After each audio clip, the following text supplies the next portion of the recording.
With the aim to inject fresh energy into sectors like education, trade, and regional development, President Bola Tinubu has reshuffled his cabinet with the new ministerial appointees such as Bianca Odumegu-Ojukwu as the new Minister of State Foreign Affairs, just to mention a few. At the moment, inflation is at record high and public discontent is growing. Can this bold move stabilize Nigeria's economy and win back public trust? With our viewers out there on Viewpoint, where we discover perspective and embrace dialogue, we must realize appointees must understand the President Bola Tinubu's administration's eagerness and determination to set Nigeria on paths to irreversible growth and invest the best of their abilities into the actualization of the government's priorities. I am Olaiton Babatunde, and with Odiawa AI, we look into the resignation and reassignment of ministers and the necessity behind the new developments made by the president. Good evening, Odiawa. How are you doing? I'm doing perfect. It's good to have you on the show. Likewise. Join us on the next phase of the show.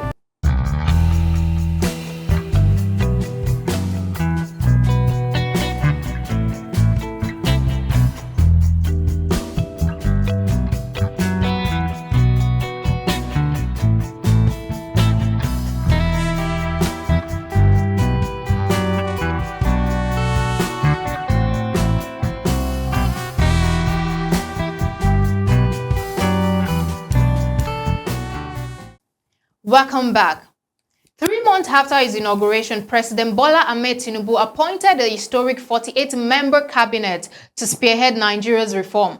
Now with 1 minister suspended, another resigned, and 5 recently dismissed, Tinubu has reshuffled key portfolios to tackle the country's economic crisis head-on.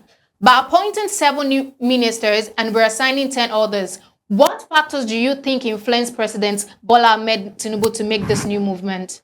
Well, regarding the whole cabinet reshuffle or rejig, or might we put it that way, Okay. it's not the first time any administration will reshuffle its cabinet. Why? Because something is amiss or one particular thing is not working right. Let's say President Bola Tinubu is actually the coach now and Nigeria is the pitch. So he knows where his ministers actually fit in when it comes to playing. He knows which key players should be the strikers, which key players should be the defenders, which key players should actually be on the offensive or defensive. So seeing all that, maybe probably in the first half of the game or maybe a few minutes into the game, he has seen that these ministers are not actually performing as at where they ought to be, or they are not even performing optimally at all. Those are the ones who are now sacked. Those who are now functioning optimally to a certain percentage, they have to be reassigned.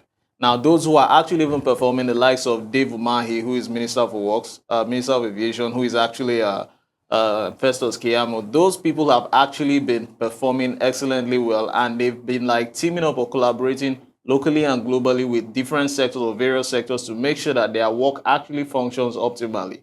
So it's a situation whereby you are not performing, then you're being told to get out, because he has actually even told them ab initio before they were even appointed or even accepted or reaffirmed by the Senate to come in on board that if they are not performing, they will be kicked out of office, which has actually happened.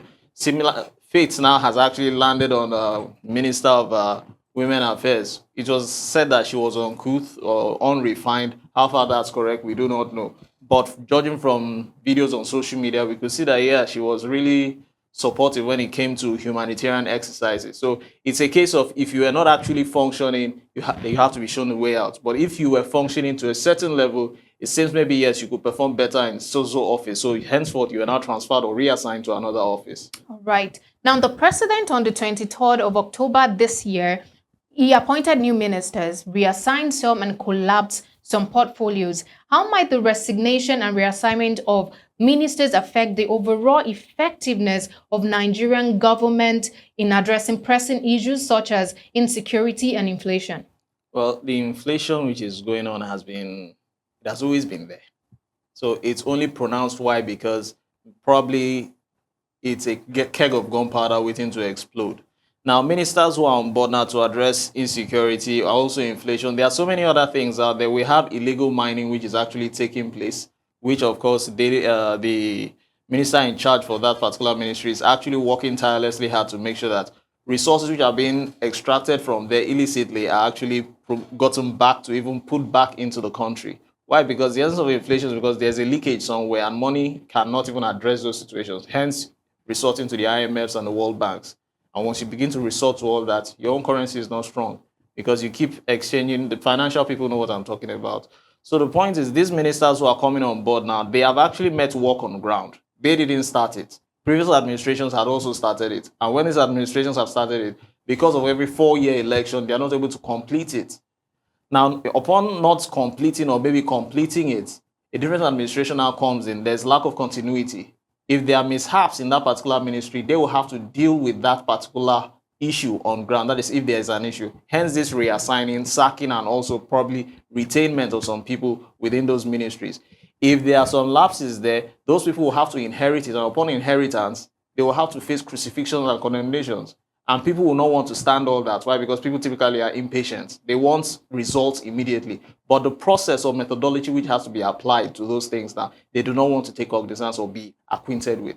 New ministers were appointed for Ministry of State and Foreign Affairs. We have ministers of education. We have minister of the newly created portfolio, which is the Livestock Development Ministry, to mention a few. So in what ways do you believe the newly appointed ministers will approach their roles differently from their predecessors? Well, if their predecessors, well, in my own view, my own opinion, if their predecessors had actually not live up to expectations, like I said earlier on, it's left for them to go back to the drawing board and re-strategize and see, okay, where were there leakages? Where were there loopholes? Where were there mistakes? Where did they go wrong? Where were there errors? The next thing for them to do is to look for how to profile solutions to those issues on ground. And when they begin to profile solutions, it's not a case of just churning out there as a policy for people to just accept. Why? Because you never can tell whether it's going to have, or probably you never can tell whether the negative impact is going to outweigh the positive impact. So those are things we should also look at. That's why the science people will actually make sure that there are experiments in place which are tested and retested rather. Now, upon retesting these policies, you see how they go around in circles and see how they affect the people. If it is not proper, if it affects a few positively, negatively rather, I beg your pardon, and then it affects other people, all for selfish reasons, there's need to draw them back because the government should actually support all the people, all encompassing. So the problems which are on ground, I would suggest that they have to re-strategize what were the problems, particularly the office of the ministries where they were sacked from. Why were they not performing properly? Why were they not delivering optimally? These are things they should look at. Once they go to the drawing board, they fix in all those things. Upon re-strategizing, I think there should be solutions which should take the country forward.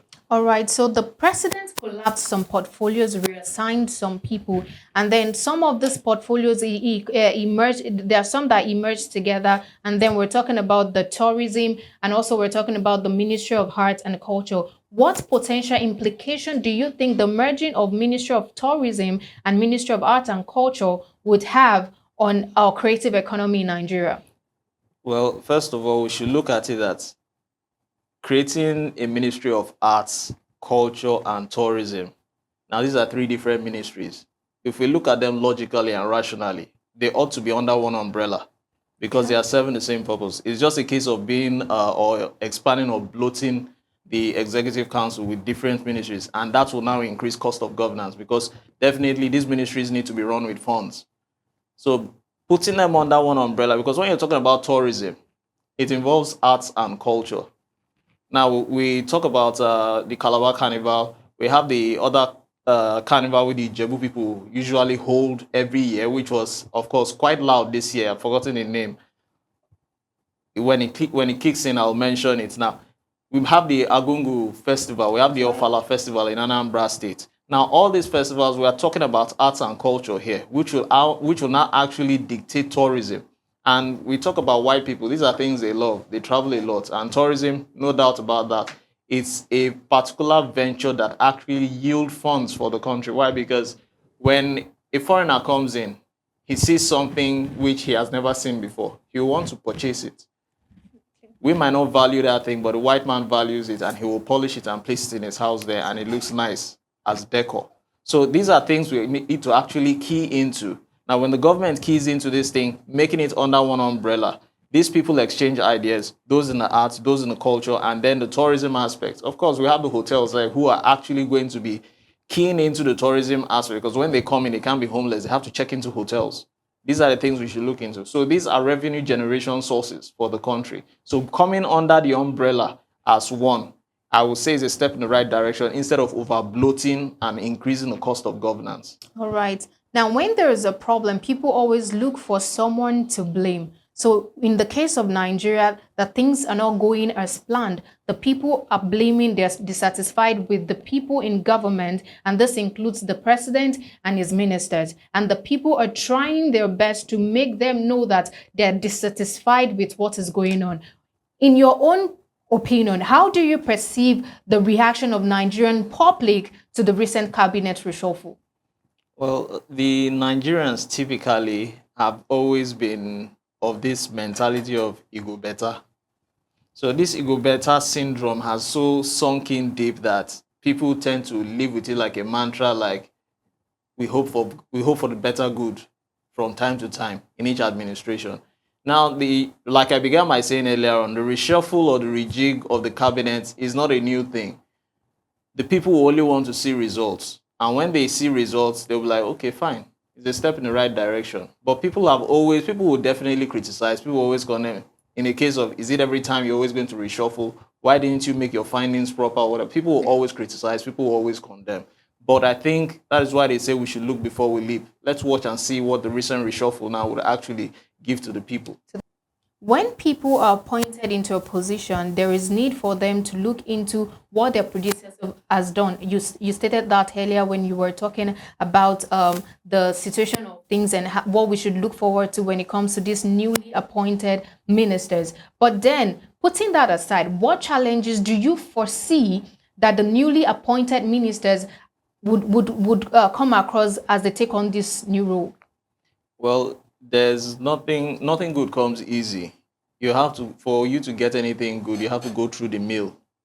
You have to pass through that drilling phase before you are actually refined. It's like getting gold, 24 carats gold, or maybe you're getting one ornament. It passes through, it looks appealing when it's been adorned on someone, but you don't want to know the kind of process it's passed through to actually begin to optically please you based on beautification. So the challenge is these ministers who have been reassigned or appointed or probably, brought in as new ministers will actually face is that they will pass through the grilling and drilling phase. Why? Because we are talking about inflation now. The country is being hit by so many things. There's hunger all about. People are stealing because they are hungry. I was talking with someone earlier on, and the local farmer was complaining that all his crops were actually looted. Why? Because people have actually gone to take his crops at the dead of the night. So you can imagine people engaging in unwholesome acts. Why? Because there's nothing to it. So insecurity now is all encompassing. We're talking about feeding here. We're talking about jobs here. We're talking about even security here. It encompasses a whole lot of things. So these are things the ministers will actually take care of. Now, as we speak, now people are complaining about no money around. Why? Because of the whole inflation crisis. That's another form of financial insecurity. Now, if these are not taken care of, or these are yet to be taken care of, and are currently the issues on ground which these ministers have to face, they will have to pass through a grilling phase, and it's not going to be it's not going to be rosy for them. That's why they have to be really, really mentally tact to know upon re-strategization how they are actually going to know how to address these particular issues. Those are the challenges I'll see that they are going to face, and it's not going to be easy. Why? Because people normally would ask themselves, am I up to the task? But you have been appointed, you've been reassigned, and you've been brought in as a fresher. So you have to live up to expectations. All right.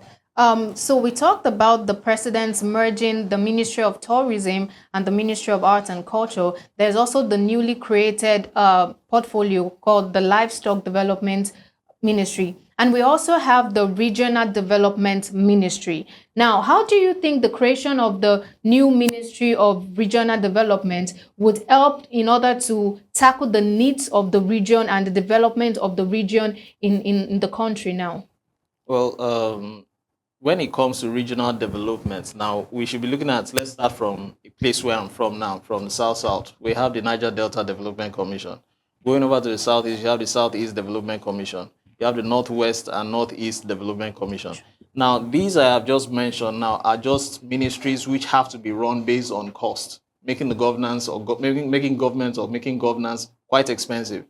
Now, bringing them all under one umbrella, like I mentioned, for the state, for the arts, the culture, and tourism, it's a case whereby you bring them under one umbrella and you begin to limit the cost of it begins to limit the cost of governance by the time you now bring each and every region under a particular umbrella, and they have one person in which they are actually reporting to. And this person they're actually reporting to, you look at it, they now know how to handle these people based on, should I call it a quick response? Because the the Niger Delta Development Commission might be giving another report. The Southeast, the Northwest, or Northeast Development Commissions might be giving another report. And these conflicting reports, you might not know the needs of these people. And it's now going to be a case of maybe preferential treatment is going to be given to one particular region or the other. Why? Because of size, geopolitical size. These are things we should also look at. So based on the fact that we have to pay attention to equality here and also federal character, that is why I feel probably the Regional Development Ministry has actually been created to make sure that each region, irrespective of tribe, regardless of ethnicity, they're all treated equally as a ministry under the Federal Republic. That's where I see it. All right. Now, in what ways can the newly appointed ministers foster collaboration among various sectors to achieve the administration's goal for Nigeria? Looking at that, based on collaboration, I'll start by saying no man is an island. In today's economy, globally, countries, various forms of government, they practice what they call mixed economy.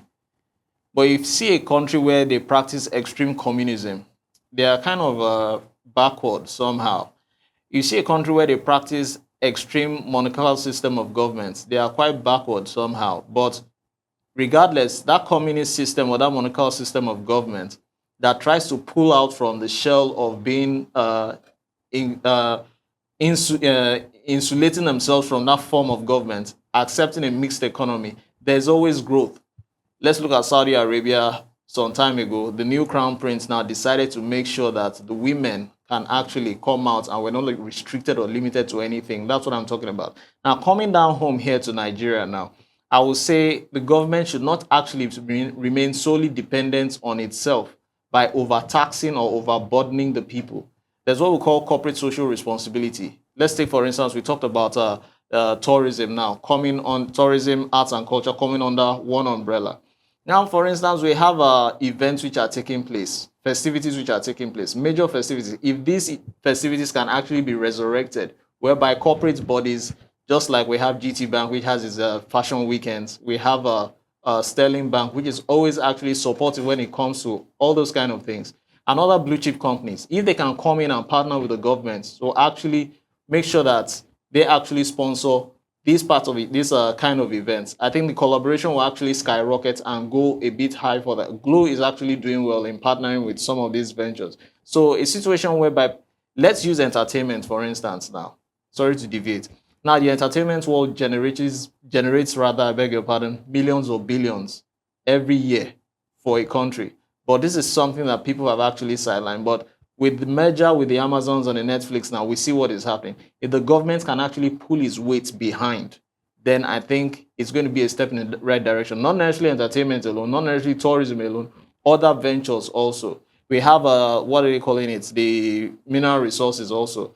If the corporate bodies can actually come in there and actually make sure, okay, yes, we want to partner with the government, we need also ornaments to be designing the interior of our places. We don't need to go outside and start looking for marble, or we don't need to go outside and start looking for hotel, when in fact we have them here and with all those decors. So I think that collaboration should actually come between the government and the private sectors for collaboration's sake, based on corporate social responsibility, and then it's going to be skyrocketing the nation's economy. All right, thank you very much, Odewa, for your analysis. Thank you very much. That will be all on today's episode of Viewpoint and the new developments by President Bola Tinubu. And we can only look forward to the change the new appointees will be bringing to the situation of the things in the country. I'm Olaitan Babatunde, and with me has been Odewa Hehai.